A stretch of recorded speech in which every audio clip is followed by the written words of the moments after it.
You're listening to the Joyful Practice for Women Lawyers podcast, episode 127.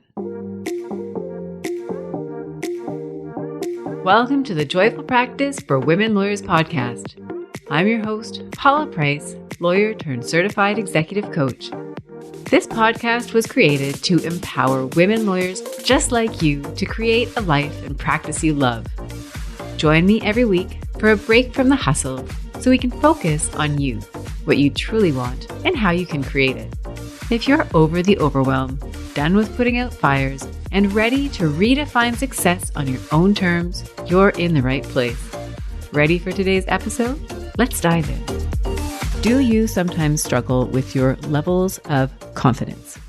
You may find that there are decisions that you feel uncomfortable making, that you are frozen with self-doubt from moving forward, whether those are decisions on a file at work or career decisions like leaving your job. Lack of confidence is something that comes up often in my practice. It's not always labeled as such, but it can be at the heart of some sticky situations, some discomfort in your practice, some anxiety of moving forward. And today we are going to do a deep dive, and I'm going to offer you some strategic tools that you can apply to start building your confidence right away. Lack of confidence can show up in a number of different ways. Some of the most common ways that I see among the lawyers that I work with are, number one, decisions about their career. Lawyers will come to me and they will have been at a particular law firm or organization for a number of years. They're no longer happy and they want to move forward. And they want to make that decision with confidence. It may be that they want to move to another organization, they want to go in-house, they want to start their own firm, and the piece that's holding them back isn't necessarily that they can't do it. The steps to do it are clear to them. It's that feeling of wanting that level of confidence, that level of certainty in the outcome, that they are making the right decision. That is the block for them in terms of moving forward. Lack of confidence or struggles with self-confidence can also show up at work. It could be that you avoid having conversations with particular individuals because of the way that you feel in those conversations. They may be intimidating. It could be senior lawyers that you're working with. It could be clients that you're working with. And you find that you're holding yourself back because of the discomfort you feel in those interactions. It may be that you want to have greater confidence when it comes to leadership. It may be making strategic decisions on files. And if you're feeling uncertain or lack of confidence, it's understandable. You may be dealing in situations where the expectations are really high, the stakes are really high, there's no clear answer or certainty in terms of the outcome, and people are looking to you to take responsibility and make those decisions and recommendations. It may also be that you're having trouble delegating to others. It may be that you sense a lack of authority within yourself. Who are you to be telling other people what to do, especially if it's something that you wouldn't want to do yourself, or if you're delegating to lawyers who may not be that much further behind than you are. And so these are all places where you might be feeling that sense of uncertainty, that lack of confidence. And so today we are going to do a deep dive and talk about some of these examples, and I will offer ways for you to build on your self-confidence. Now, as a lawyer, there are a number of reasons why you might struggle with your level of confidence. Number one is that uncertainty is inherent in the work that you do. Now, I looked at some definitions of confidence online before recording this podcast episode, and one of them stood out to me. It's offered by the Merriam-Webster Online Dictionary, and the description of confidence is a state of mind or manner marked by easy coolness and freedom from uncertainty.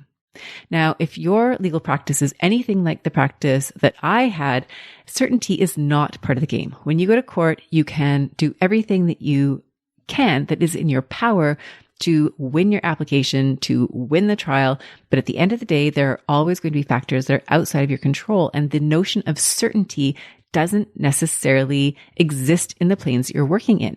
It may be that you're filling out a rote document and there is certainty because the boxes are very clear in terms of what will get you a yes and what will get you a no.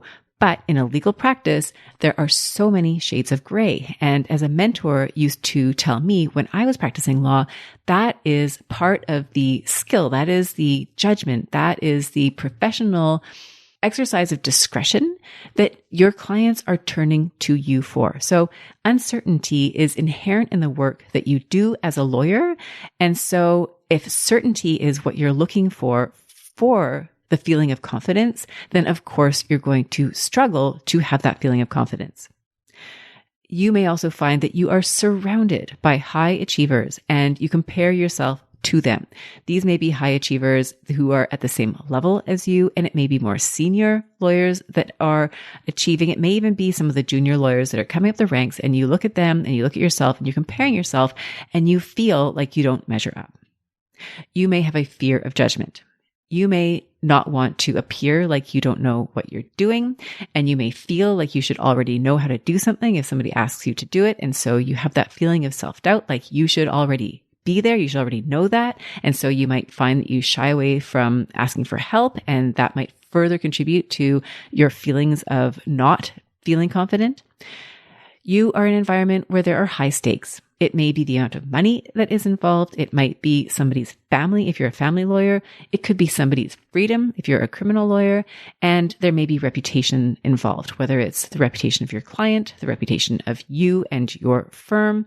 And so in those situations where there's a lot of pressure, of course, that is going to create a certain level of discomfort because you don't want to disappoint anybody. You may find that you're in a culture of perfectionism. So lawyers tend to err on the side of perfectionism. It is a culture that doesn't always have a very high tolerance for mistakes because of the potential consequences that can flow from that, because it's a culture where your reputation really does matter. And in your organization itself, there may be a very low tolerance for mistakes being made. And so that puts additional pressure on you. And finally, you might have an idea of what you think confidence should look like, and it does not look like you. So for example, I remember when I was a first-year lawyer and I had a lovely mentor. He was this delightful older gentleman, soft-spoken, and one day he was giving me a pep talk on what confidence would look like. You know, Paula, you need to be more confident. And his suggestions for that, which were entirely well-meaning, were to speak louder and stick my chest out. And yes, I could probably do those things, but that to me would not translate into self-confidence. It didn't resonate with how I speak. It doesn't resonate with how I hold myself. And so it was counter to me. It was not aligned with who I am, nor would it really help with confidence, right? That feeling of assuredness, that feeling of certainty, that feeling of confidence. And we'll get into more of that as we get through today's podcast episode. So what you might be doing in order to improve or develop your self-confidence, you might be telling yourself that you're working on your confidence, but it's kind of vague, right? After that meeting with my mentor, I turned my mind to building my confidence, but it was a little bit more than loud voice, chest out. But I'm not sure at that stage of my career that I had a very clear idea of what confidence would look like. So that's what we're going to do today. You are going to think more about what confidence looks like for you. Other things that you might be doing is you might be setting unrealistic standards for yourself in terms of what confidence looks like and what consequences flow from being a confident person. So you might overestimate what a confident person would do in a particular situation, what kind of results you would get, and how fast those results would arrive. You might find that you procrastinate because you set these unrealistic standards for yourself and then you don't want to get started on a project, whether it's drafting a brief, whether it's having a conversation, whether it's making a really important decision about your career or making a strategic call at work. You might push that off because you feel like you're never going to meet the standard that you've set for yourself. You might avoid asking for help. So again, there you might feel like you should already know this. You don't want other people to think you don't know what you're doing. So you avoid reaching out for help, which could be really impactful, which really could help support you and help you build your confidence. You may try to be perfect. So you keep this facade of knowing what you're doing, and yet inside you are struggling. You might find that your internal narrative is getting to be quite toxic. You might beat yourself up when you don't feel like you're meeting your own expectations. As a result of all this, you might be experiencing a lot of stress and anxiety. You might be walking around feeling like nothing is ever good enough. And even when you have a win, even when you do something great, you have a success for your client, you have that difficult conversation, you get the outcome that you were looking for, you dismiss your accomplishment or you explain it away, attribute it to somebody else, and continue to feel like an imposter and continue to experience self-doubt. So if you do this, you may be really hard on yourself, nothing ever feels good enough, and confidence becomes a moving target that you never actually reach. You also may find that you don't have a clear way of knowing whether or not you're more confident. What does that even mean? If you are on a path and trying to build that confidence, how will you even know if you've achieved that? You may want the results right away, and you don't give yourself time to build your confidence. Again, you might have those expectations that this needs to be instantaneous. And so when you don't have that, again, you see that as a failure. You may have a low tolerance for failure. You might see an outcome that is not 100% what you had wanted as being a sign that you are doing it wrong, that you should give up, that there's something wrong with you. So you might have an opportunity there to build up some resilience. And again, you might find that even when you succeed, you dismiss your accomplishments, and that doesn't reinforce a self-concept of a confident person because you're never really giving yourself that chance to own your wins. So what you end up creating is instead of building your confidence, you continue to doubt yourself, you feel anxious about making decisions and taking risks, and so you shy away from making decisions and you choose to play small where it feels safe to you. But then you get frustrated with yourself because you aren't taking the steps that you know deep down are right for you and that you know you're not reaching your potential that you're capable of. So what we're going to talk about today are some solutions to building your confidence. I've got 6 suggestions altogether, and we're going to start with suggestion number 1, which is to have compassion for yourself where you are right now. So if you struggle with your confidence, if you have feelings of self-doubt, self-judgment, then it is time to let those feelings go. Let this podcast episode be the turning point for you. Let these words that I'm speaking right now be the words that help you turn that narrative around. Whatever it is that you have been doing, you managed to get yourself to where you are today. Whatever level of success you have today, and I know you have a lot of successes under your belt, you have managed to get yourself there. And you can be grateful to yourself for all the hard work that you've done. And now you are ready to try something new.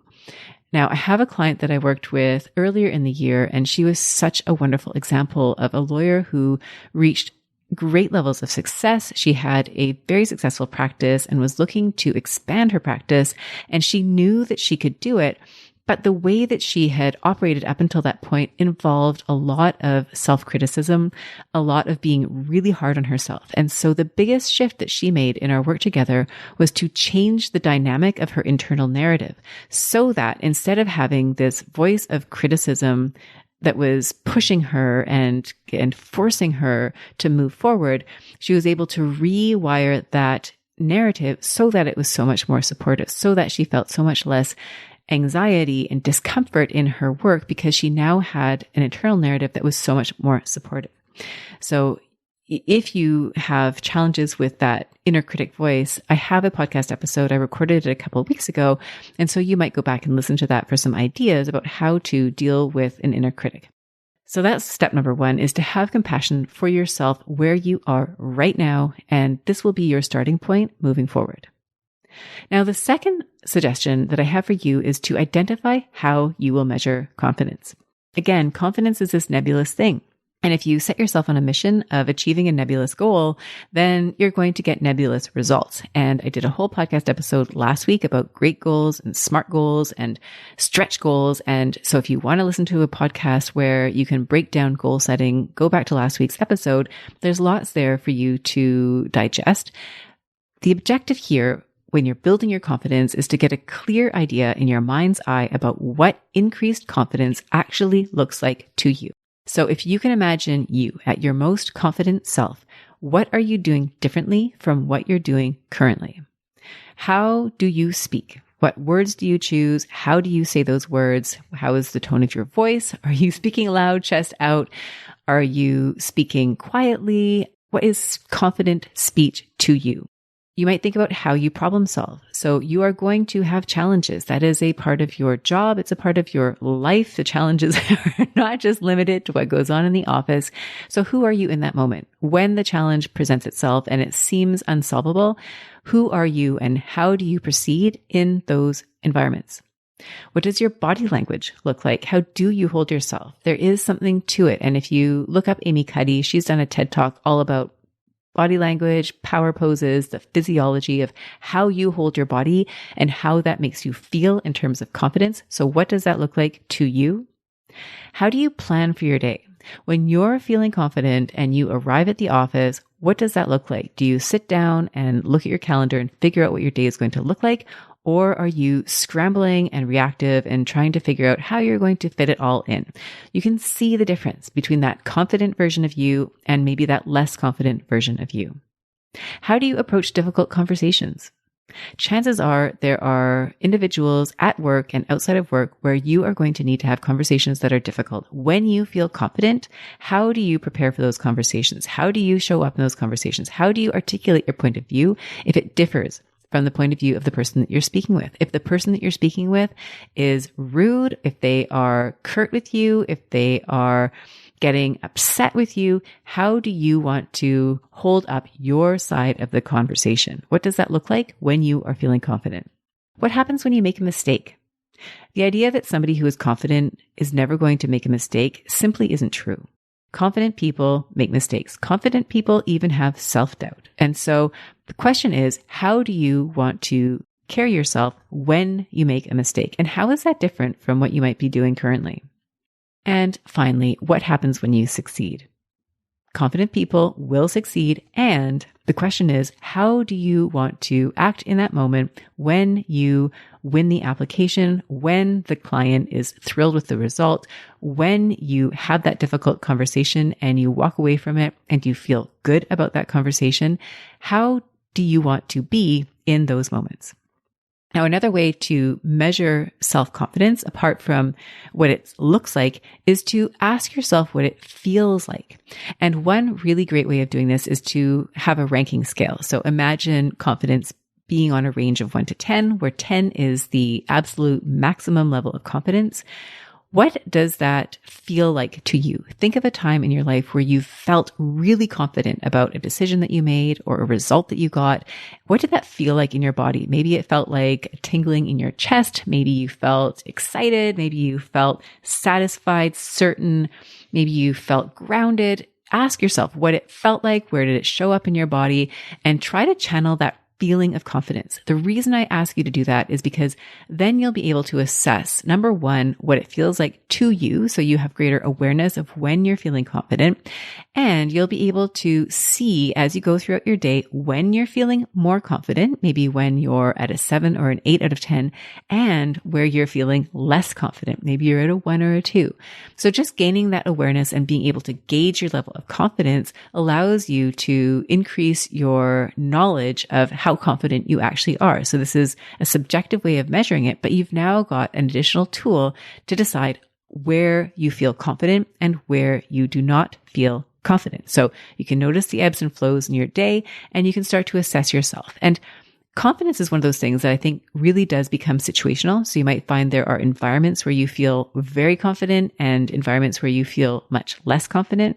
There might be people who make you feel more confident about yourself and others where you feel less confident around them. There may be tasks at work where you feel like you've got mastery, you're a 10 out of 10. Other tasks that may be new that you've not done before, decisions that you're making that feel really iffy, that might be closer to a 2 out of 10. So just start to notice throughout your day where your confidence levels are, and you can start to self-monitor even and ask yourself, what percentage of the time are you at a 7 or more? Doesn't have to be complicated. The idea here is really just to have a way of assessing your level of confidence. And the third way to measure confidence is to look at what you are not doing or what you are doing as a result of not feeling confident. In other words, what would you be doing right now if you felt more confident? And these are clues that you have room to grow. And when you start to do those things, that will be a signal to you that you have developed increased levels of confidence. So here, what you might think about are examples of things that you might be putting off because you don't feel a certain level of confidence. Again, going back to the example of lawyers that I've worked with who want to transition their jobs, often what they want is to make a decision and feel confident about it. And the confidence doesn't come before the decision is made. You can have a certain level of confidence that the opportunity that you're stepping into is a reasonably good opportunity. But what I've noticed is that the feeling of confidence doesn't seem to really crystallize until the decision is made. So if you're waiting for the confidence to be there before you take the action, you might not take the action. And so here, if the confidence is what's holding you back from taking the job or making the transition or making the decision or having the conversation, then you'll know that your confidence is building when you've started to do those things. Now, that was number 2. So far we've talked about 2 different strategies. Number 1, having compassion for yourself where you are right now and letting this conversation that we are having, okay, it's a bit one-sided. I'm doing most of the talking, but let this be the turning point for you where you make a decision that you are going to build your confidence starting now. Number 2 is to identify how you will measure confidence. So I talked about thinking about what confidence looks like to you, how you speak, how you hold yourself, how you deal with difficult situations. You can rank yourself on a scale of 1 to 10, depending on what feeling comes to you when you feel confident. And number 3 is to look at what you're not doing currently or what you are doing currently because you are not feeling confident and what would be different for you if you did feel confident. Now, step number 3 is to decide how much confidence is enough. Yes, how much is enough?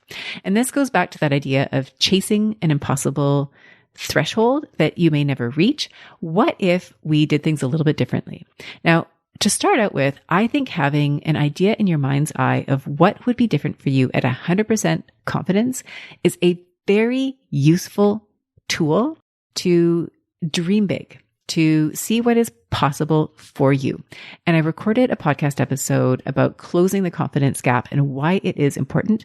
And it is for that reason. If you look at the decisions that you're putting off right now, the things that you're not doing because you don't feel confident enough, imagining yourself at 100% confident where you're doing those things is a powerful thought exercise because you'll realize where the gaps are, where the potential is for you to move forward. So it's a great exercise, but it may be an unrealistic standard for you to seek to achieve 100% confidence all of the time. I doubt that even the most confident people feel that level of confidence. I've worked with lawyers who are extremely confident, who have had their rough days where they don't win their court application, they lose the trial, and they have those moments of self-doubt, of reflection, and then they go back to their confident selves. But 100% might be an unrealistic threshold. So if you're waiting for that, you might be waiting for a very long time. Now, a parallel here too is the idea that there is a certain amount of confidence that is enough confidence. So if you imagine that there are scenarios that you would need to get yourself into, maybe it's having a difficult conversation. Maybe it's making a decision on a file. Maybe it is making that job transition, right? Maybe it's a big career decision that you're making. And you might ask yourself, what level of confidence do you need? If it's not a 10 out of 10, what would be a threshold for you in order to move forward? And it might be that a 7 out of 10 is confident enough for you to take that step. So if you're waiting for that full 100% confidence level, you might be waiting for too long. And so what I encourage you to do is to give yourself a standard, and maybe you even do it on a case-by-case basis. What level of confidence here is enough? You can imagine if something that you're doing is fairly low stakes, but it involves a certain level of confidence, that a 2 out of 10 might be enough. It might be the threshold that you need just to simply move forward. Whereas for a bigger decision, you might want to have a higher degree of confidence before you move forward. And I've got a podcast episode. Again, it's all about confidence and what to do when you don't feel confident yet. And the idea there is sometimes you're not going to have that 100% confidence, but you might have something else, whether it is commitment, a feel of groundedness, a feeling of courage, and that might be what you rely on to move forward. And the point here is that you do want to move forward. And I'll draw the analogy of going to a gym, for example. If you are trying to build your strength, for example, and you want to be that person who is lifting the really heavy weights, you're going to have to start somewhere. You're not going to start out by lifting. I don't lift weights myself, so I don't really know what the measures are, but let's say you're trying to lift 200 pounds. You're not going to start out with a 200-pound weight. You're probably going to start out with maybe a 20 or 30-pound weight, and you're going to build your way up. So same is true here with confidence. You might set the initial threshold as being lower, and then you can build your levels up as you increase your repetitions, as your confidence muscle develops and becomes stronger. So that's number 3. Number 4. And this is really important. This is probably the key to building confidence, is to put yourself in uncomfortable situations. You must step into the arena. Brené Brown talks about this. She talks about stepping into the arena. It's getting involved. It's being in the mud, doing the fighting, versus the people who are sitting in the spectator seats watching. I mean, they might be cheering you on. They might be booing. We don't know. And unless those people are in the arena, she says, I don't want to hear your feedback. Your opinion doesn't matter to me unless you are in the arena. So here, in order to build your confidence, you must go from being a spectator and step into the arena. So you can imagine, let's say you are at the gym or you are training for a marathon. Watching somebody else lift weights isn't going to make you any stronger. You need to be the person who is making the effort. You need to be the person who is doing the training for the marathon. So what happens when you step into the arena?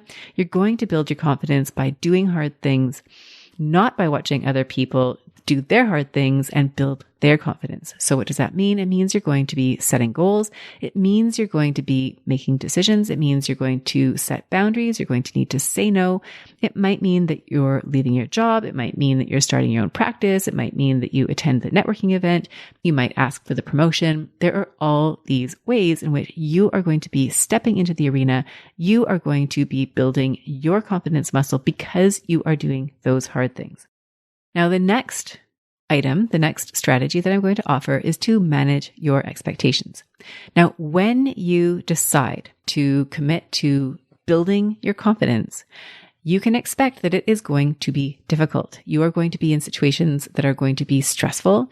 You might find that you feel really anxious about certain things. You will still very likely experience self-doubt. You might feel discouragement. There may be moments of hopelessness. And that is because anytime you put yourself in a situation where there's uncertainty, where there's a challenge, there's a goal you've set that feels beyond reach, and you go after it, there is going to be an element of doubt and uncertainty and fear. And that is not a reason not to move forward. Now, I've mentioned on my podcast before that I have a program. It's a group program, and we run the program over 6 months. I do it with a group of women lawyers. And at the beginning of the program, everybody sets a goal. And then over the next 6 months, we work toward that goal. And I've set it up in a way that deals with some of the challenges that come up when you set a goal. So one of the themes is self-concept. So who do you need to be to align yourself with the attainment of the goal that you have set for yourself? And sometimes, because of the nature of your goal, you need to shift the way that you see yourself. You need to realign your self-concept with the concept of a person who has achieved that goal. We also talk about obstacles. Anytime you set a big goal for yourself, and you can think about this right now, imagine a goal that you have set for yourself, whether it's a career goal, whether it's a personal training goal, maybe it's a parenting goal, maybe it's a friendship goal, a relationship goal, whatever goals you've set in the past that are stretch goals, that are challenging goals, chances are one of the very first things that you thought of was, oh, but I can't do that because, and all of these obstacles pop up in your way. It's too hard. I don't have the time. I don't have the skills. It'll take too long. All these different challenges are going to pop up. Those are the opportunities that you then have to learn and grow and build your confidence. And so one of the things that you'll need to do when you make a decision to build your confidence is to expect that there are going to be challenges, expect that it's going to be difficult, anticipate that it's going to be stressful, and then you can troubleshoot for those obstacles ahead of time. So going back to the group program, we plan for these obstacles. We plan for the self-concept. We talk about building confidence, authority, and power as they relate to the attainment of your goal. So when you have a goal, that's a great practice area, it's almost like your training ground where you will be doing the exercises. You will be strengthening the muscle of your self-confidence. Now, what you'll find is that as long as you are growing, so this is in relation to any goal that you set, as long as you are growing, you are going to be opening yourself up to uncertainty. Now, this goes for practice goals. This goes for other personal goals. This goes for anybody. And I've seen this in the lawyering space. I've seen this in the entrepreneurship and coaching space, is that anybody who is willing to challenge themselves and push beyond their current boundaries, there is going to be a challenge there for them. You might think about this in contrast, for example, to somebody who makes widgets for a living. You might make widgets and you learn how to make a widget, and you then forever know that you can make a widget. There's no uncertainty, because if you follow XYZ, you'll end up with your widget, and there's predictability, and you know that you have the skills that are required to make those widgets. So in that model, you're never really being challenged outside of your comfort zone once you've learned to make the widget. But what I would offer to you is that as a lawyer, as potentially a lawyer with your own practice where you take on entrepreneurship, even if you don't have your own practice, you might be in an environment where you're building your own practice. So there's a level of business involved, client development, how you manage clients, how you deal with novel problems. The law is constantly changing. So you are potentially having to adapt your practice to new changes in the law. You have new clients that you're working with. You have new colleagues that you're working with. And so in your work, chances are change is a constant. You are constantly being put in environments that are challenging you and that are testing you. And what I would offer to you is that as long as things are changing, as long as you're being challenged, you're in a growth state. And so every time you're in a growth state, you are going to be building up your confidence in a brand new way. So what you might find, again, going back to this idea that confidence might be uneven depending on the environment that you're in or the person that you're speaking to, is you may find in your work there are components of it where you feel like a 10 out of 10 confident. Maybe it's a court application you've done 100 times. And there's going to be situations where you don't have that level of confidence, where maybe you're more at a 3 out of 10 because it's something you've never done before. And so what I'd invite you to bear in mind is that as long as you're growing, then you're going to be building your confidence. And so that feeling of self-doubt, that feeling of discomfort is simply part of the process. That is part of being in an environment where you're constantly growing. The good news, of course, is that as you take on those challenges, as you step into each new arena, it's an opportunity for you to build your confidence even more. And so your capacity continues to build as you take on those challenges. And so the question then becomes for you is, how do you want to be in those moments? If you think about you as the most confident version of yourself, or the most adequately confident version of yourself, how are you showing up in those situations? How do you speak to yourself in those situations? When you're in a brand new challenge, you've got a file, you've never seen it before, it's a brand new area of law, you've got a new client, new colleagues perhaps. How do you want to manage your internal dialogue in that situation? What actions do you want to take? What support do you want to reach out for? What kind of research or skills do you need to develop? And ultimately, you're deciding in advance that yes, there are going to be challenges. Yes, there are going to be moments where you may feel a 3 out of 10 confident instead of a 10 out of 10 confident. And that is okay. It's how you deal with that process that is really where you're creating that value. You're learning that skill of building your confidence. So again, we're at the last and final tip. But before we get there, I just want to recap. Number 1, have compassion for yourself where you are right now. Number 2 is to identify how you will measure confidence. What does it look like? What does it feel like on a scale of 1 to 10? Where are you? And what clues will you have? What will you start doing and what will you stop doing when you start to feel more confident?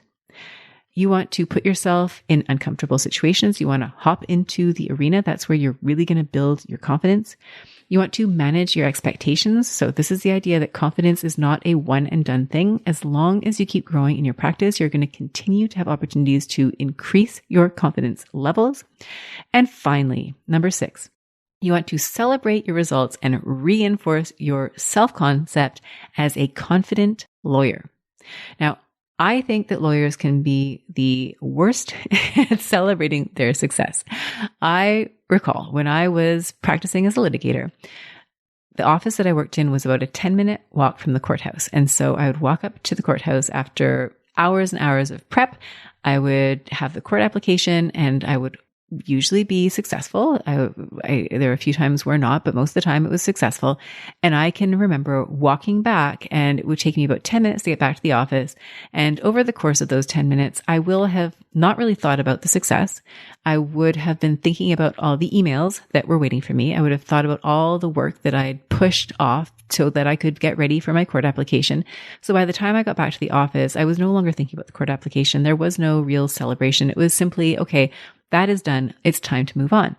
And in hindsight, I realized that I missed out on so many opportunities to build my confidence, because every time you have a success, there's an opportunity for you to reflect on that success and to internalize it. So if this is you, when you have a success, what I encourage you to do is take time to think about it. Take time to celebrate it. Celebrate yourself for having achieved success, and then ask yourself what it is that you did well. What is it that you did to set yourself up for that success? And what you'll find there is that your confidence begins to shift. And as you do this exercise more often, you will be able to notice what starts to feel easy for you today relative to what was hard for you maybe a few months, weeks, or even days ago. So when you appreciate your growth, you'll see how much your confidence is growing. Now, an analogy that comes to mind to me is my kids. And I will see people that I haven't seen in a while, and they'll look at my kids and they'll say, holy smokes, they have grown so much. And to me, I haven't noticed it because I've been around them every day. And to me, it's been such a slow process. I haven't even noticed. And yet somebody seeing them for the first time in maybe a few months, there's a dramatic change. So for yourself, it might be really hard for you to notice that your confidence levels are increasing. But when you pay attention to it, then you'll start to see the progress that you're making day to day, week to week, month to month, year to year. And a good signal that your confidence is growing is where you start to have conversations, where you start to make decisions. You have those court applications, the deal closings, the clients that you're working with, the challenging situations, things that used to be challenging that no longer feel challenging. That's a sign that your confidence is growing. You might also get feedback from whether it's lawyers or clients or a coach, if you're working with somebody like me who can give you that feedback, who can really notice, hey, listen, it seems like you're really developing a good deal of confidence in this area. So that's what I want you to focus on. That tip number 6 is notice how your confidence levels are increasing. What are you doing? How are you celebrating? You want to make a deal out of it, a big deal out of that, because that will encourage you to grow even more. Now, the reason that you want to be proactive, that you want to be focused on developing your confidence is that when you focus on building your confidence, it's so much like a muscle, and you can build that muscle with practice and repetition. And no matter where you're starting from right now, you have unlimited potential. There is an unlimited capacity for you to grow your confidence, which is mind-blowing when you think about it. Think about how confident you can be if you put deliberate practice into developing that skill for yourself. What you need to do in order to build your confidence is to focus on it. So using the tools that I've shared with you today, you can make confidence building a priority. You can define what that's going to look like for you, what the goal looks like, things that you're going to start doing, things that you're going to stop doing. That focus alone is going to get you moving in the direction of increasing your level of confidence. You want to approach this exercise with self-compassion. If you have been beating yourself up in order to force yourself to produce results, then yes, I am speaking to you. Self-compassion, kindness to yourself is probably one of the biggest shifts that you can make in terms of your relationship with yourself, your internal dialogue, and it will remove so much of the stress and discomfort that you feel day to day. Because if you're living with a tyrant, if you've been beating yourself up to get results, I'm sorry, but you may have been a tyrant to yourself. That's going to shift. That relationship is going to become more compassionate, more understanding. And so you're going to find the experience of being you is actually a lot more pleasant, and you're going to be more interested in building your confidence. Again, going back to that last strategy, that strategy of celebrating your wins. If you're celebrating your wins, you're going to want to collect more wins. And you can contrast that again with that beating yourself up or having a success and then taking that success and saying, well, it wasn't me. Somebody else was, responsible for that, or it was a fluke. It was just lucky. It was an easy, whatever it was. If you're dismissing the efforts that you put in and not celebrating your success and you're actually downplaying it, you're reinforcing a lack of confidence. You're reinforcing self-doubt because you're doubting yourself even in your successes. So when you start to shift that, when you start to really celebrate and you improve that relationship that you have with yourself, you've got that increased compassion, you've got that increased support. You are living a very different life without anything outside of you ever changing. And then finally, the skill that you need is that skill of putting yourself in the arena. You will not develop your confidence by watching other people build their confidence. Yes, I get it. There are going to be many times in your practice where you're junioring, where you're second chairing, where you're watching someone senior do what it is that they do, and you are going to learn so much from that. There's so much mentorship involved. There's so much learning by watching. And you also want to make sure that after you've watched them do what it is that they do, that you try it for yourself. Again, going back to that gym analogy, you can sit there in the gym watching other people lift 200-pound weights, but until you're the one who's actually building toward that, you're the one who's actually doing that, you yourself will not build the muscle. So you want to get in there and you want to build that muscle. What will happen over time is that instead of feeling anxious in times of uncertainty, you will start to feel grounded and more in control. Even if you don't have control over the outcome, you will feel more control over yourself. You'll feel more control over the way that you make decisions, the way that you approach uncertainty. You will then make decisions with greater confidence and compassion for yourself. As a result, you will feel calmer and more in control because at your core, your relationship with yourself has improved. You will increasingly see yourself as a confident person. What you might also find is that things that feel hard for you today, decisions that feel really challenging, tasks that feel daunting, will begin to feel effortless for you. And what you'll find is that your increased confidence will start to attract people and opportunities that then reinforce the confidence that you have in yourself. And it's almost like this virtuous circle. Your skills will grow, your resilience will grow, and you will increasingly identify yourself as a confident person. So just to recap one last time, the skills or strategies that I offer today to help you to build your confidence are, number one, compassion for yourself, my dear, dear friend, wherever it is that you're starting.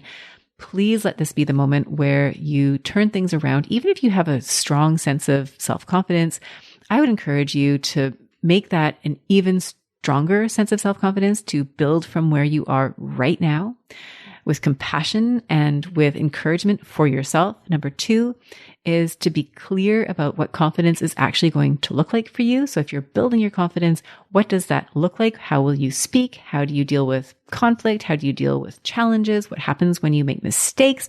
How do you deal with successes? The second strategy there, of course, is to identify what confidence feels like for you on a scale of 1 to 10. Where are you? Number three is to look at, what are you not doing right now because of a lack of confidence? And so what will be different for you when you do build that skill of confidence? So that was number two, is to measure confidence. Number three is to decide how much confidence is enough. And you might look at this at a global scale. Overall, what do you want your confidence levels to be on a day-to-day? Maybe it's a 7 out of 10. And to look at it as a specific, okay, in the moment, how confident do I really need to be to pick up the phone and call that person? How confident do I really need to be to delegate this file right now? And when you start getting really specific about what's actually necessary, you might find that you're able to cross the threshold of thinking about something into action more easily because you're not waiting for that 100% confidence level, which may or may not be attainable. So that's number three, how much confidence is enough.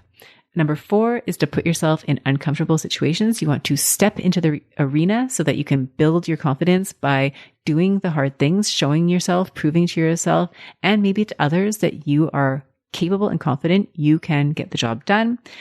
Number five is to manage your expectations. So once you make that decision to grow your confidence, yes, there are going to be challenges. It is going to be challenging. There are going to be times where you feel anxious, where you feel self-doubt, where you feel like you don't belong. And that's normal. As long as you're growing, you're going to have those feelings, you're going to have those situations, and they are not going to stop you from moving forward. And finally, step 6 is to celebrate the results and reinforce your self-concept as a confident person. So with that, I would invite you to ask yourself what decisions you want to make. What challenges are ahead of you that you want to take on? What do you want to do differently from a place of confidence versus wherever it is that you might find yourself right now? And to imagine yourself in that future doing those things.